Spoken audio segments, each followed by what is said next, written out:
Good morning, everyone. Welcome to our channel.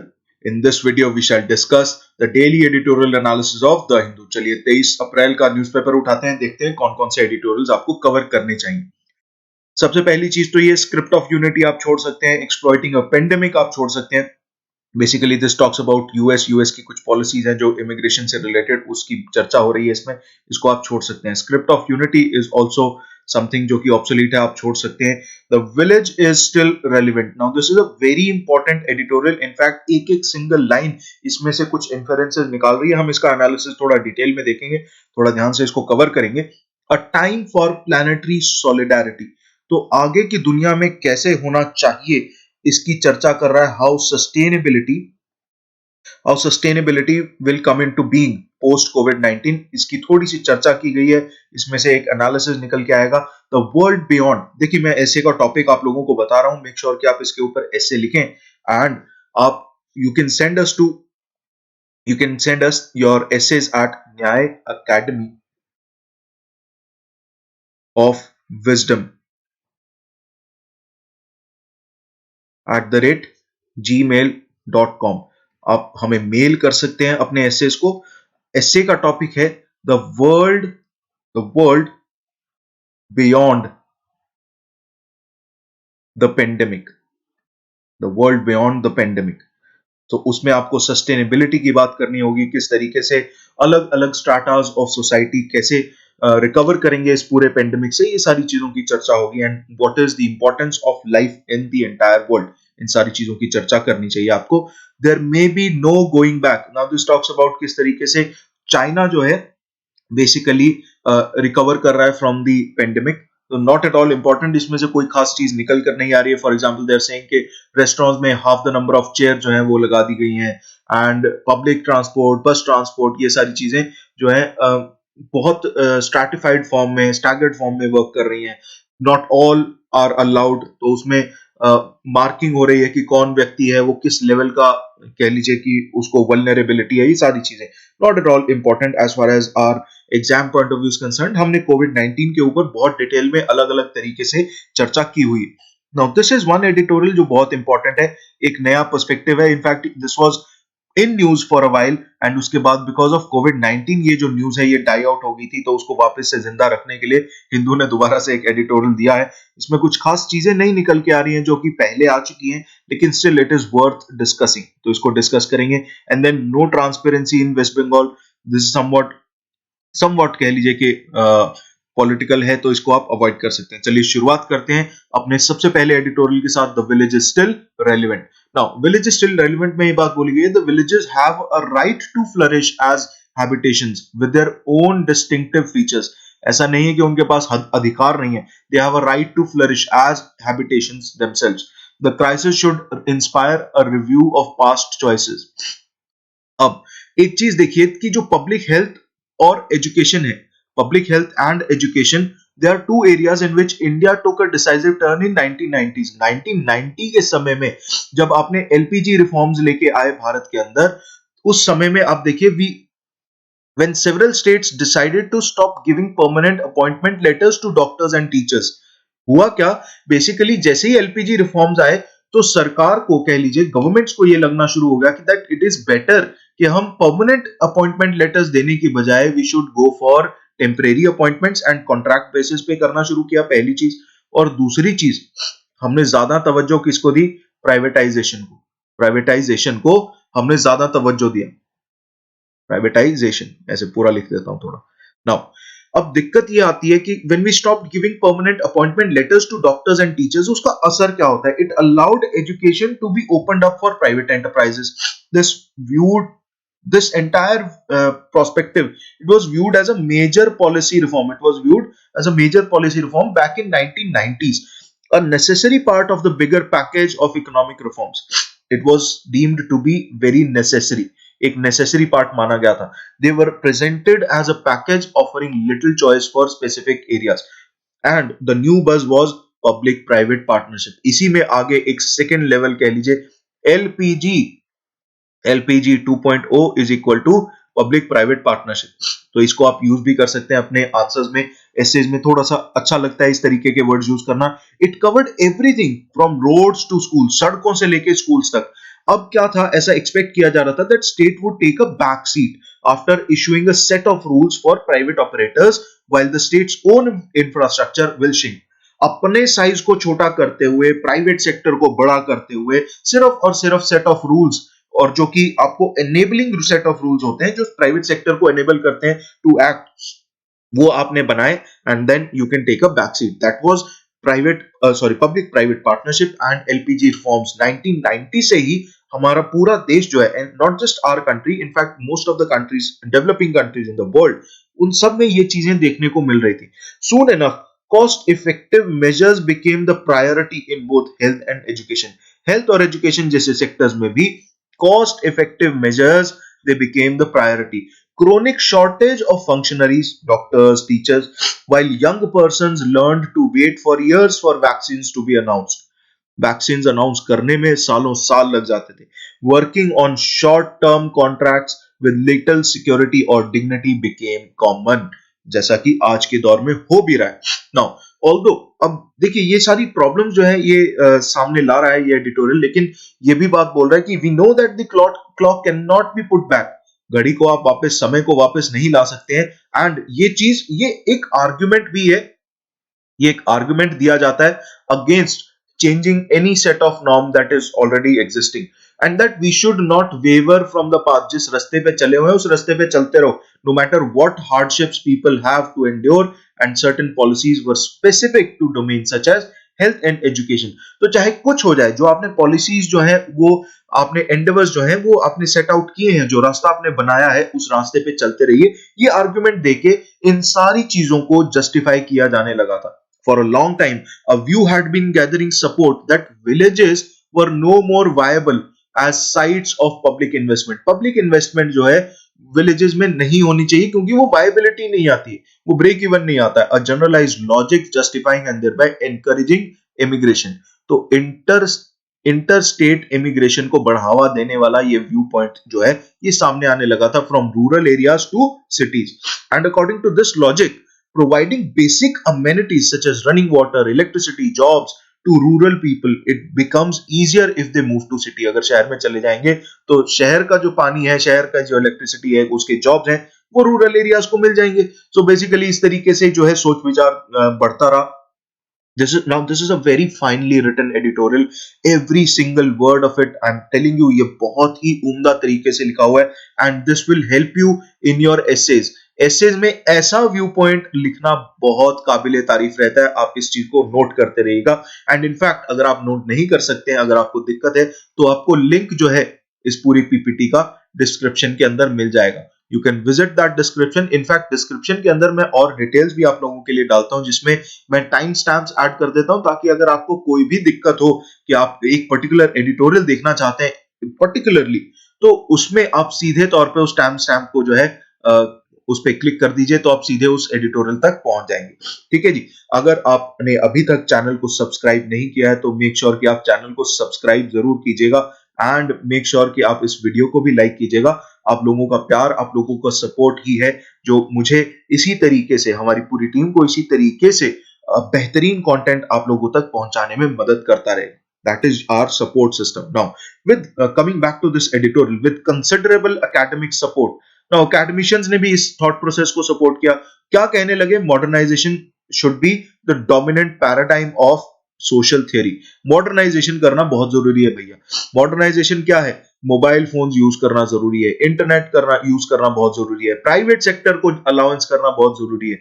E commerce for example is very much necessary. Now as of today e commerce has become very much necessary, but otherwise if you consider the ways of life that villages have been living, it was a very sustainable way of life. बहुत ही sustainable तरीका था जिसमें आप physical labour भी करते थे, आप सस्टेनेबल मेजर्स में आप कह लीजिए कि सेल्फ सस्टेनेंस के लिए आप जो है फूड प्रोड्यूस करते थे। अब जैसे जैसे शहरीकरण हुआ है, जिस जिस तरीके से मॉडर्नाइजेशन सामने आ रही है, people have diversified their roles, and this modernisation has led to one social theory जो कि मॉडर्नाइजेशन को ही डोमिनेंट बताने की कोशिश करती है। इनफैक्ट सोशल साइंटिस्ट डिक्लेयर कर देते हैं कुछ समय पहले की बात है, इनफैक्ट आज भी ये चीज काफी जगह पे देखी जाती है। सोशल साइंटिस्ट इन्होंने ये डिक्लेयर कर दिया कि जो विलेजेस हैं, as we had known it in Indian history, was on its way to extinction, arguing that agriculture was no longer profitable enough to attract the young. आज जो यंग जनरेशन है उसको एग्रीकल्चर अट्रैक्ट ही नहीं करता है।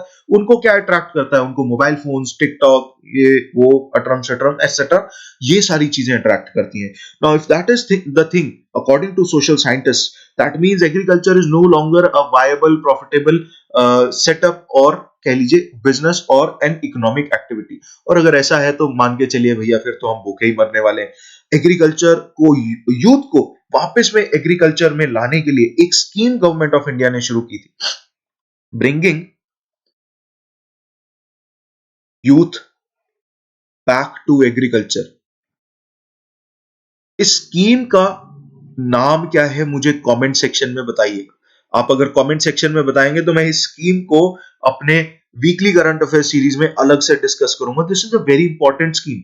सरकार ने इसी चीज को, इसी नैरेटिव को बदलने के लिए यंग जनरेशन को, यंगस्टर्स को वापस से एग्रीकल्चर में डिप्लॉय करने की कोशिश करने के लिए, ताकि ये जो एमिग्रेशन की प्रॉब्लम है, ये जो एमिग्रेशन की प्रॉब्लम है, इसको रोका जा सके, ताकि रूरल यूथ जो है अपने ही जगह पर एग्रीकल्चर या एलाइड एक्टिविटीज में अपना कामकाज जो है ढूंढकर, अपना लाइवलीहुड ढूंढकर वहीं पे ही सस्टेनेंस के लिए जो है कार्यरत रहे, एंड शहर की तरफ ना आए। अगर शहर में आता है तो वो सारी चीजें वो बजाय इसके कि वो प्रोड्यूसर हो, वो कंज्यूमर बन जाता है। और ऐसे में जब प्रोडक्शन कम होगी, डिमांड ज्यादा होगी, सप्लाई कम होगी, तो बहुत दिक्कतें आने लाजमी हैं। चलिए आगे चलते हैं।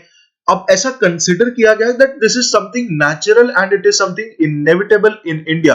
पर्टिकुलरली अगर हम बात करें स्टूडेंट सेक्शन की, they were taught that shrinking of rural livelihoods was a universal phenomena. ये विलेजेस को तो भैया, विलेजेस अपने आप पे सस्टेन कर ही नहीं सकते। रूरल लाइवलीहुड्स वो यूनिवर्सल फिनोमेना है कि वो तो श्रिंक होंगे ही होंगे जैसे जैसे एलपीजी रिफॉर्म्स आगे बढ़ेंगे। Although it is not true, हम इस पर्सपेक्टिव से आज तक कभी सोच नहीं पाए, एंड दिस एडिटोरियल ये हमें इस पर्सपेक्टिव से सोचने के लिए मजबूर कर रहा है। All thanks to this editorial, हमें इस बारे में सोचना चाहिए। एज ऑफ टुडे, कोविड 19 के खत्म होने के बाद भी हमारे पास एक कुछ कह लीजिए इंस्टीट्यूशनल चैलेंजेस रहेंगे, जिसमें हमें ये सोचना होगा कि वेलफेयर स्टेट का अब क्या रोल रहेगा। The only thing the welfare state might do was to mitigate the misery of the masses.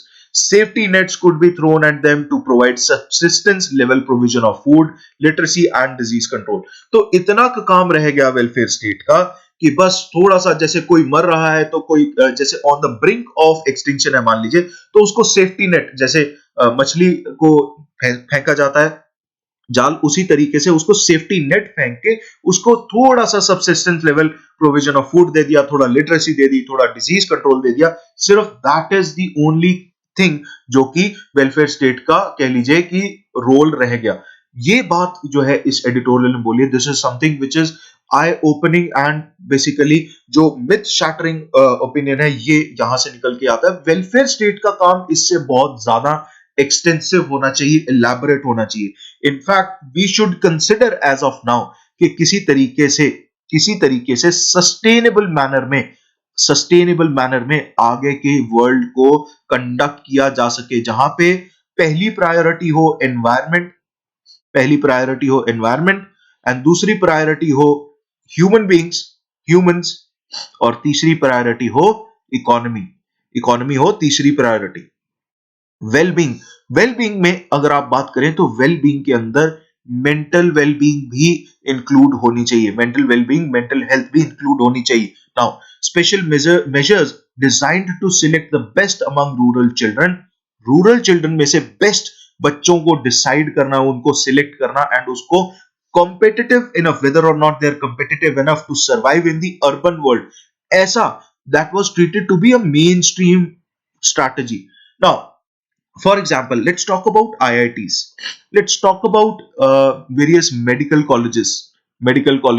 Let's talk about various other institutions, for example IIMs etc., जहां पे आप रूरल यूथ को competitive atmosphere में झोंक कर and उनसे पूछते हैं कि क्या वो अर्बन सेटअप में सरवाइव कर पाएंगे। ये बेसिक जो कह लीजिए ये जो इंफ्रास्ट्रक्चर है ये बेसिक मेन स्ट्रीम बन गया था. This general framework justified discriminatory funding in every sphere including health and education. इसी चीज के बेसिस पे आप हेल्थ और एजुकेशन में स्टैगर्ड एंड डिस्क्रिमिनेटरी फंडिंग को जस्टिफाई करने लगे थे. नो सीरियस पब्लिक फंडिंग और investment could be made in villages even as medical education and teachers training became increasingly privatized. उसमें भी और ज्यादा प्राइवेटाइजेशन होने लगी एंड पब्लिक फंडिंग जो है विलेजेस के अंदर वो मिनिमल होने लगी थी. The availability of qualified doctors and teachers willing to work in villages dwindled. आज कितने ऐसे डॉक्टर्स हैं या टीचर्स हैं जो रूरल एरियाज में जाके they want to deliver their services. Now a veneer of welfareism was maintained. हल्का सा अ डैश ऑफ वेलफेयरिज्म जिसमें सिर्फ और सिर्फ एक सेफ्टी नेट के जरिए सबसिस्टेंस लेवल प्रोविजंस जो है वो दी जा रही थी. That was only maintain. It allowed the expansion of essential facilities of a rudimentary kind in villages. तो एसेंशियल फैसिलिटीज का एक क्रूड, एक बहुत ही रॉ और बहुत ही नेसेंट लेवल जो है आपके विलेजेस में वो प्रोवाइड होना शुरू हो गया.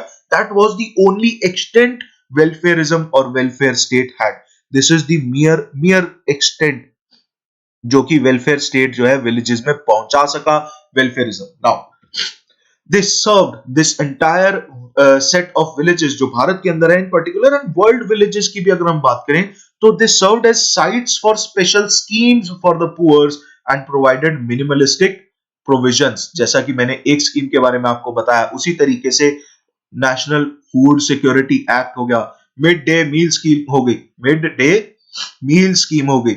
इसी तरीके की बहुत सारी स्कीम्स हैं. फॉर एग्जांपल आप बेटी बचाओ बेटी पढ़ाओ है, बेटी बचाओ बेटी पढ़ाओ स्कीम है. तो ये सारी की सारी स्कीम्स जो है it basically the main objective the goal was to keep the poor alive and occupied. जो पुअर है उनको जिंदा रखें और उनको ऑक्यूपाइड रखें. तो जो प्राइवेटली रन फैसिलिटीज थी दे बर्जन वो बढ़ती रही, creating an Athos that boosted commercial goals in health care and schooling. तो उस वजह से एक नया पर्सपेक्टिव निकलकर सामने आया कि प्राइवेट रन जो फैसिलिटीज है वो बेहतर है, वो देखने में सुंदर है, वो बेहतर है. राइट. तो ये पर्सपेक्टिव जो है it stuck between state minimalism and commercial entrepreneurship. State कम होता जाएगा, कमर्शियल एंटरप्रेन्योरशिप बढ़ती जाएगी. Villages lost what the capacity they had, whatever capacity they had for regenerating their economy और इंटेलेक्चुअल रिसोर्सेज. विलेजेस के पास अपनी एक कैपेसिटी थी जो कि वो सेल्फ रीजनरेशन में, इकोनॉमी की रीजनरेशन में और अपने इंटेलेक्चुअल रिसोर्सेज के यूजफुलनेस में वो कार्यरत रहते थे. But that has been lost and वो धीरे धीरे और ज्यादा जो है वो उसका नुकसान हो रहा है. एंड स्टेट को इस मिनिमलिस्टिक अप्रोच से हटकर कुछ ज्यादा करना होगा. With no respect of work and income they felt vulnerable in their shanty towns. They are still vulnerable. If I tell you तो I was watching this news जहां पे वो बड़े बड़े पाइप्स होते हैं जो सीमेंट के, कंक्रीट के pipes, people are living there, people are living there and क्योंकि वो अपने घर नहीं जा सकते हैं तो वो यहाँ इसी पाइप्स में, इन्हीं पाइप्स में जो है वो रेस्ट कर रहे हैं, वो सो रहे हैं, वो अपना समय बिता रहे हैं. तो this is a very very shanty situation, is a very bad situation जो कि सरकार को इसके बारे में कुछ काम करना चाहिए. माइग्रेंट लेबर जो कम्युनिटी है, the entire set of people जो कि अर्बन एरिया से वापस घर जा रहे थे, उनकी प्लाइट जो है उसको मेरे को दोबारा बताने की जरूरत नहीं है. Everybody knows whatever is going on around about migrants. Now, the new urban architecture denies them visibility as well.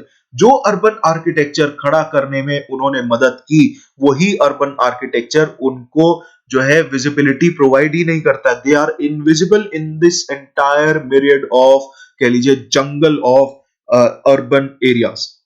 Now, this is perhaps why no one thought about them till they emerged on wide highways. जब तक वो highways तक पर नहीं पहुंचे तब तक उनको किसी ने देखा ही नहीं, उनके बारे में किसी ने सोचा ही नहीं. तो ये चीज, ये बहुत ही दर्दनाक सिचुएशन है. इसके बारे में हमें कुछ ख्याल करना पड़ेगा, अपने अंदर सेल्फ इंट्रोस्पेक्शन करना होगा. क्या करना होगा? Self introspect. How unsustainable this socio-economic arrangement was, apart from being ethically indefensible, it was characterized by sharp and growing regional disparities. जहां पे गांव जो है शहर से एक इकोनॉमिक गैप, यहाँ पे अगर रूरल एरिया है, यहाँ पे अर्बन एरिया है, तो यहाँ पे एक इकोनॉमिक गैप जो है एग्जिस्ट करता था between rural areas and urban areas. No matter how hard we will try to rebuild the world as it was before the virus struck, its unsustainability will not go away. इतनी जल्दी इसकी unsustainability नहीं जाएगी. It is rooted in the structural imbalance between the urban and the rural on the one hand, and predominance of a skewed vision of economic growth. कि भैया ये जो economic growth है ये सिर्फ urban areas में आ सकती है, यहीं पे जाना पड़ेगा. In this vision, the village has no other than becoming a pale no future other than becoming a pale copy of urban and eventually dissolving into it. कि भैया या तो एक फेक कॉपी जैसा अर्बन की एक फेक कॉपी फोटोकॉपी जैसा rural area बन जाए एंड अल्टीमेटली उसी के अंदर मर्ज हो जाए, डिसॉल्व हो जाए. उससे ज्यादा विलेजेस के पास कुछ खास ऑप्शन नहीं है, कुछ खास फ्यूचर नहीं है. दिस इज समथिंग जिसके ऊपर हमें थोड़ा सोचना पड़ेगा. Once upon a time there were debates over the nature of India's rural society, whether or not it was intrinsically good or bad. These debates are no longer relevant. But still, क्या चीज relevant है? Villages आज भी relevant हैं, at least for the vast number of urban workers. आज जितने भी urban workers हैं, आज उनके लिए villages इसलिए important है. आज मान के चलिए कि agriculture जो आपका पेट भरकर चल रहा है, कोई भी urban setup मान के चलिए आपको पैसा नहीं दे पा रहा है, लेकिन इट इज विलेजेस जिनके सिर के ऊपर the entire urban workers will be residing on. Similarly, while the problem of defining a village in an academic sense has ceased to matter, its existential reality has asserted itself and we need to recognize this assertion. Villages को वापस से सोचना पड़ेगा. जो Gandhian approach है, जो गांधी जी की approach थी, जहां पे उन्होंने कहा था कि मेरा भारत जो है मेरे गांव में रहता है, तो इसलिए आपको समझना होगा कि विलेजेस को किस तरीके से आप अपने इकोनॉमिक्स में वापस से इंक्लूड कर सकते हैं and not on the terms जो कि ऑलरेडी आप 1990 से करते आ रहे हैं. एक नया फ्रेश पर्सपेक्टिव हो, एक नया फ्रेमवर्क हो जिसमें विलेजेस को ऐसे ही एक्सेप्ट किया जाए जैसे कि वो है एंड उनको उसी तरीके में जो और ज्यादा रोबस्ट किया जाए. एमिग्रेशन को जो बढ़ावा देती है ऐसी पॉलिसीज, ऐसे फ्रेमवर्क्स, उनको थोड़ा आपको छोड़ना चाहिए. सस्टेनेबिलिटी की तरफ, सेल्फ सस्टेनेंस की तरफ आपको आगे जाना चाहिए.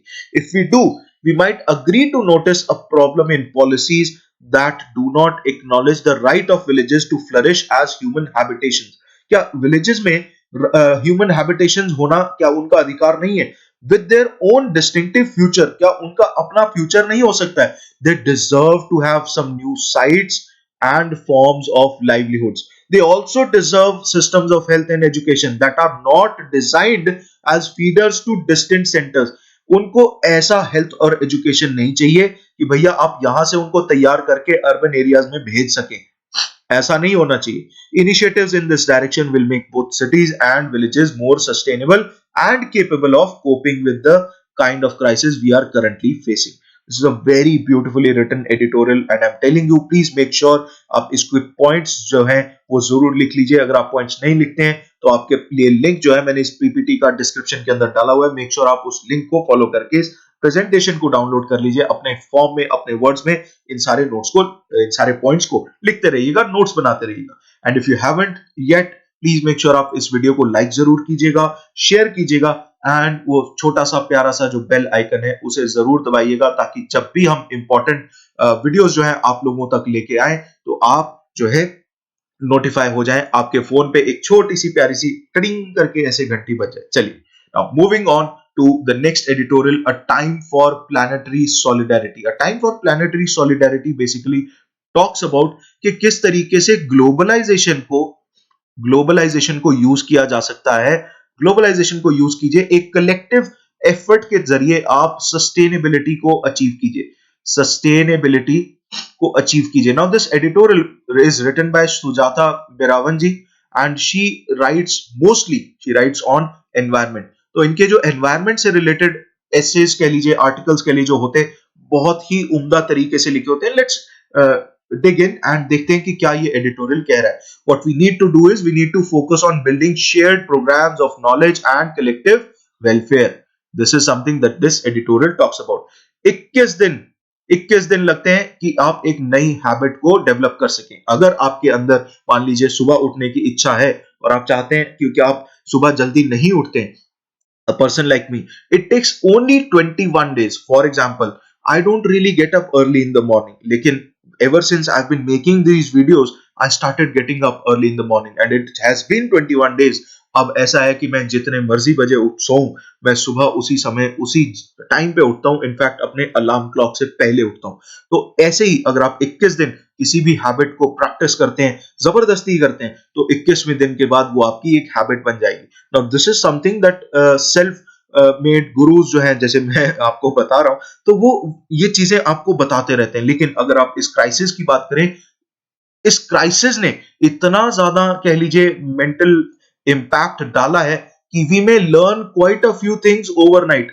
विद इन रातों रात आप काफी सारी चीजें सीख सकते हैं। By causing a global pandemic, this has forced much of humanity to cease everyday practices and jump start new ones. For example, आपको पता है बहुत सारे लोग, फॉर एग्जांपल रोनित रॉय जी हैं, वो सैक्सोफोन सीख रहे हैं। There are so many celebrities, वो अलग अलग चीजें कर रहे हैं एंड वीडियोस बन रही हैं। वर्क फ्रॉम होम का कल्चर आ रहा है एंड जो ऑफिस का जो फिजिकल डायमेंशन है, ऑफिस का जो फिजिकल डायमेंशन है वो बेसिकली डाइल्यूट हो गया है। अब लोग घर बैठे बैठे काम कर रहे हैं। It has also reminded us of certain tenets that we have always known. For instance, it is possible for individuals, communities and nations to respond to a planetary crisis within days. हम कुछ दिनों के अंदर इस planetary crisis को दिनों के अंदर जो है टैकल करना शुरू कर रहे हैं। क्या हमारे पास इतनी कमिटमेंट नहीं थी? क्या हमें इतना समझ नहीं थी कि भैया जो एनवायरमेंट है उसको जो नुकसान हो रहा है उससे भी हमारी जिंदगियों को नुकसान होने वाला है? जस्ट बिकॉज कोविड-19 का जो नुकसान था जिंदगी का, वो जल्दी था, ये डिलेड था, इस वजह से हम इसमें लेड बैक एटीट्यूड रख रहे थे।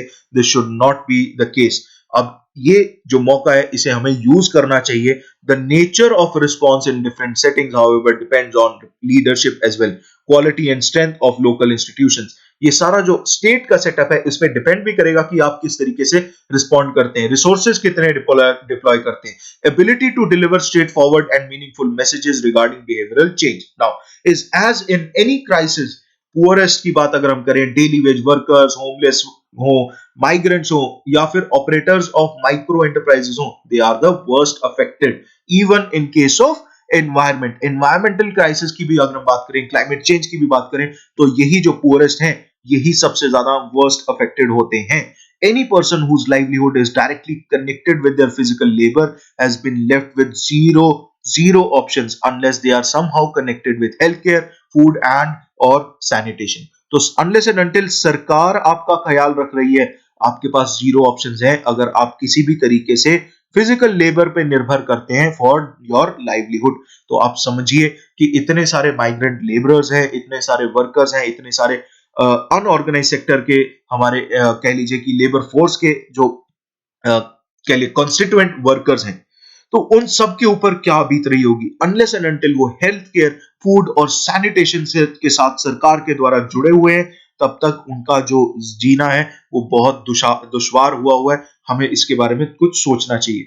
नॉलेज वर्कर्स की अगर हम बात करें, फॉर एग्जांपल टीचर्स की बात करें, one of the new social norms has been created and it is extensive use of internet for learning and other works। चाहे आप स्टूडेंट हैं, चाहे आप टीचर हैं।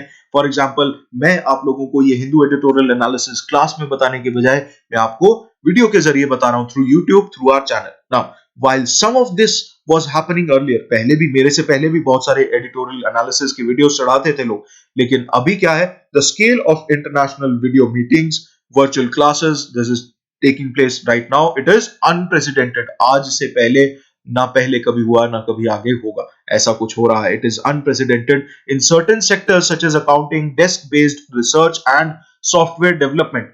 जहां पे डेस्क बेस्ड रिसर्च होती है या सॉफ्टवेयर डेवलपमेंट होती है, working remotely turns out to be profitable to companies.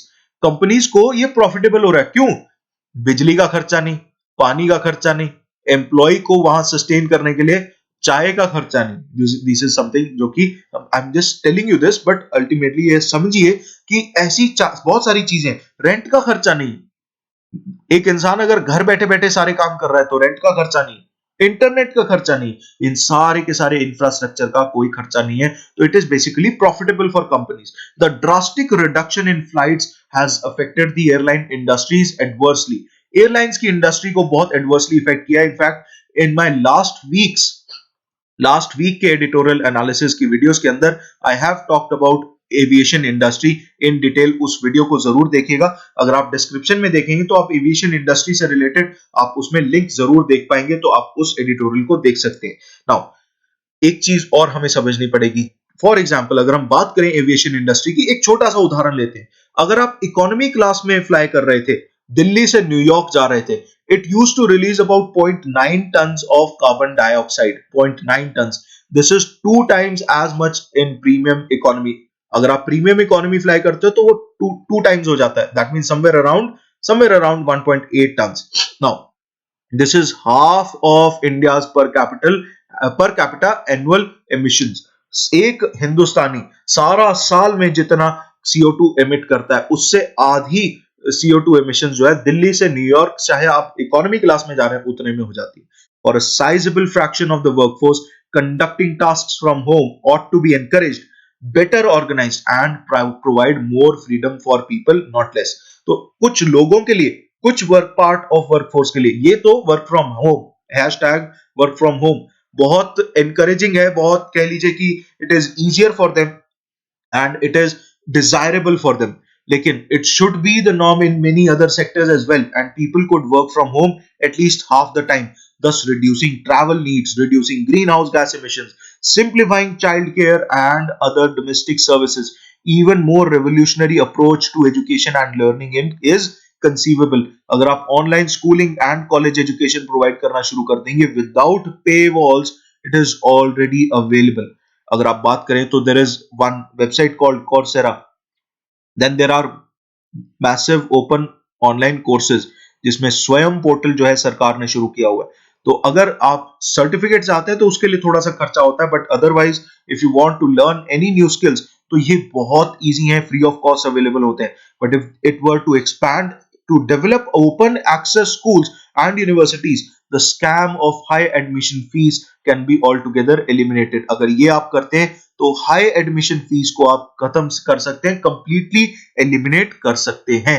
Industrial production and electricity generation also do not have to go back to pre कोविड-19 लेवल्स। इतनी ज्यादा जरूरत नहीं होगी, डिमांड कम हो जाएगी इलेक्ट्रिसिटी की भी और बाकी सारी चीजों की भी, राइट। लोग सोचते हैं कि घर पे रहेंगे तो ज्यादा इलेक्ट्रिसिटी की जरूरत आती है, ऐसा नहीं है। अगर आप कमर्शियल सेटअप में रहते हैं तो ज्यादा बिजली की जरूरत होती है। Life under lockdown has already demonstrated that क्या एसेंशियल है, क्या सुपरफ्लुअस आइटम है और क्या लग्जरी है, राइट। इसी के चलते अगर आप हमारे कल का यस्टरडेज हमारा जो कल का 22 तारीख का जो हमारा एडिटोरियल एनालिसिस है उसको देखेंगे तो उसमें एसेंशियल्स वर्सेस नॉन एसेंशियल्स की डिबेट हुई है। उसमें पहला ही editorial talks about non essential items. Do make sure कि आपने अगर अभी वो वीडियो नहीं देखी है तो मेक श्योर आप उस वीडियो को जरूर देखिएगा, वेरी इंपॉर्टेंट।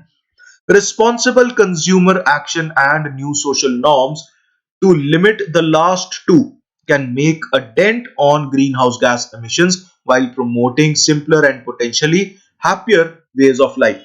तो इस तरीके से अगर आप सुपरफ्लुअस आइटम्स और लग्जरीज को जो है लिमिट कर देते हैं तो basically green house gas emissions को डायरेक्ट इंपैक्ट पड़ने वाला। There are many encouraging science of truly green alternatives to the current economic system and believes that govern it. Now becoming sustainable is vital. आगे अगर हमें जिंदगी बचानी है तो हमारे वाइटल जो है they depend on becoming sustainable for ensuring that the worst effects of climate change, another planetary crisis जो है it is lurking just around the corner and इसे आपको समझना होगा। this do not fall on the already underprivileged। इसकी कोशिश कीजिए कि already जो underprivileged है उसके ऊपर अलग से planetary crisis जो environmental crisis है, climate change है, उसका असर ना पड़े। मेक श्योर आप प्लीज इस तरीके की सोच जो है उसको डेवलप करें। Now the popular version of green growth is flawed. ये साफ तौर पे बोला हुआ है कि जो ये ग्रीन ग्रोथ का कॉन्सेप्ट है या ग्रीन इकोनॉमी का जो कॉन्सेप्ट बोलते हैं हम, I talk about it at length. Green economy का जो कॉन्सेप्ट है या ग्रीन ग्रोथ का जो कॉन्सेप्ट है, it is a bit flawed because it assumes कि जो नॉर्मल बिजनेसेस हैं वो normal business activity can be made more sustainable merely by adding renewable technology and trees। पेड़ उगा दिए, रिन्यूएबल टेक्नोलॉजी ऐड कर दी तो उतने में जो नॉर्मल बिजनेस एक्टिविटी है वो सस्टेनेबल हो जाएगी। ऐसा नहीं है। Such spiritless measures often harm economic और social welfare even if they improve environmental outcomes। तो इस चीज में आपको एक चीज का ध्यान रखना है, sustainability will need not just decoupling economic growth from pollution, but ultimately decoupling planetary welfare from economic growth. Planetary welfare की तरफ आपको जाना है, इकोनॉमिक ग्रोथ को प्लैनेटरी वेलफेयर से अलग देखना पड़ेगा, इस चीज को अलग से आपको फोकस करना है, while fostering social progress as well। Now, Trump भाई साहब ने एक 2 ट्रिलियन यूएस डॉलर्स का एक स्टिमुलस प्लान जो है वो निकाला है, that turns out to be mostly another corporate bail out. Bharat को ऐसे कॉर्पोरेट बेल आउट से बचना होगा। इनफैक्ट ये एडिटोरियल ये कह रहा है कि आपको जो ट्रू लूजर्स हैं, जो true not losers in the sense कि जो हम आजकल यूज करते हैं L for losers, but true losers as in जो जिनको सबसे ज्यादा नुकसान हो रहा है लो वेजेस की वजह से, डेली वेज अर्नर जो हैं who need assistance along with farming community, उन लोगों को आपको जो है फोकस करना पड़ेगा। ऐसा पैकेज अगर आप निकालते हैं that should be for these people। Vehicle manufacturers, fossil fuel companies, airlines, large businesses and even banks, they should not even be on the bailout list, वो लिस्ट में भी नहीं होने चाहिए। एंड फोकस किस पे करना चाहिए, इस सोशल सेटअप के ऊपर फोकस करना चाहिए, सस्टेनेबिलिटी के ऊपर फोकस करना चाहिए। Now for the vast majority of the working class, the provision of universal basic income can be the first step। ये वापस से यूनिवर्सल बेसिक इनकम के ऊपर एक डिबेट जो है शुरू करता है। If you want me to cover universal basic income in a separate video, I am working, देखिए आप लोगों ने जितनी भी वीडियो सजेस्ट की है, आई am working on those videos and very soon I will be coming up with those videos. बहुत जल्दी बहुत नई वीडियोस जो हैं आपको चैनल के ऊपर लाइव दिखेंगी। यूनिवर्सल बेसिक इनकम की ऊपर अगर आप चाहते हैं कि मैं वीडियो सेपरेटली बनाऊं तो मुझे कमेंट सेक्शन में जरूर बताइएगा इफ यू वांट। तो एक ऐसे पॉइंट ऑफ व्यू से थोड़ी सी अप्रोच जो है जो हम कोशिश करेंगे कि आप लोगों के सामने आए। And also if you want me to conduct a live session, अगर आप चाहते हैं कि मैं एक लाइव सेशन कंडक्ट करूं on any particular essay topic, do let me know कि अगर आप चाहते हैं कि आप ऐसा एक लाइव सेशन कंडक्ट किया जाए। Now for the vast majority of working class, UBI की अगर आप प्रोविजन कर देते हैं, that can be one step towards reducing that precarity। Now, such changes require bold measures to reduce financial speculation and hoarding of wealth। तो जो wealth hoarding की जो प्रक्रिया चलती रही है उसके ऊपर आपको रोक लगानी पड़ेगी। And transformation of work is also needed for entrepreneurial class where greater flexibility, coordination and access to markets are made easier। तो ये चीजों के ऊपर भी आपको काम करना पड़ेगा, जहां पे आप काम इटसेल्फ को आप ट्रांसफॉर्म कर दें, ताकि जो एंटरप्रेन्योर्स हैं उनके लिए इजियर, फ्लेक्सिबल कोऑर्डिनेशन अवेलेबल हो, एक्सेस टू मार्केट्स अवेलेबल हो। Social measures must be strengthened to protect the health and safety of the poorest। Public hospitals need to be improved, the capacity to respond to the pandemics and related crises that has to be improved as well। Access to care in the emergency and beyond should also be equally given importance। By focusing on delivery of basic services, we will discover new opportunities for equitable action। तो आप basic services के ऊपर focus करके आप equitable action के लिए नई opportunities जो है डिस्कवर कर सकते हैं। What is also quite clear is that shared with climate change crisis is that if you ignore science, it will come back to bite you। तो आप साइंस को इग्नोर मत कीजिए। साइंस को अगर आप इग्नोर करेंगे तो साइंस आपको इग्नोर शुरू कर देगी करना, ये बहुत खतरनाक सिचुएशन हो जाएगी। तो इस चीज के ऊपर आई वुड सजेस्ट, मैंने पहले भी आपको टॉपिक का नाम बोला है, world beyond this is an world beyond the pandemic. इसके ऊपर आप एक 1000 वर्ड्स का 1200 वर्ड्स का एक एसे जरूर लिखिएगा। एंड आपको मैंने अपने पूरे एकेडमी की जो जीमेल अकाउंट है उसको ईमेल एड्रेस मैंने आपको वीडियो के स्टार्टिंग में ही बता दिया है। आप मेक श्योर कि आप अपने एसे को चाहे आप पिक्चर्स क्लिक करके भेज दीजिए, चाहे आप सॉफ्ट कॉपी में लिख के दे दीजिए।